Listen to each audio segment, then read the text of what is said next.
recharge আপোনালোকৰ অন্য এখন গাড়ী এইখন হৈছে টয়োটা এটিঅছ হোৱাইট কালাৰ গাড়ীখন চাই লওক ফ্ৰণ্টৰ পৰা বেকলে গাড়ীখন অৰিজিনেল পেইণ্টত আছে গাড়ীখনৰ কণ্ডিশ্যন ধুনীয়া হৈ আছে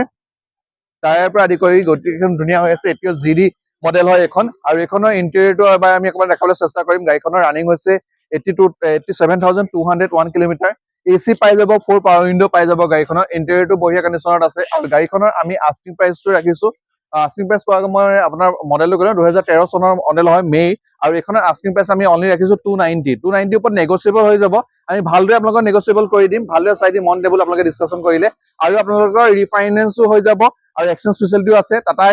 আপোনাৰ বাইক আৰু স্কুটি আমি এক্সচেঞ্জ কৰিম আপোনালোকে মাত্ৰ আপোনাৰ বাইক আৰু স্কুটিখনৰ অকণমান কণ্ডিশ্যন ভাল হ'ব লাগিব আৰু গাড়ীখন আপোনালোকৰ কাৰণে আমি ৰেডি কৰি ৰাখিছো যদি আপোনালোকে এটিঅছ ল'ব বিচাৰিছে তেতিয়াহ'লে এইখন আপোনালোকে গাড়ীখন চাব পাৰে বঢ়িয়া কণ্ডিশ্যন আছে আপোনালোকৰ স্ক্ৰীনত ফোন নাম্বাৰ দিয়া থাকিব আমাৰ লোকেশ্যনো দিয়া থাকিব আপোনালোকে আহি যোগাযোগ কৰিব পাৰে বা আপোনালোকে ফোনো কৰিব পাৰে ধন্যবাদ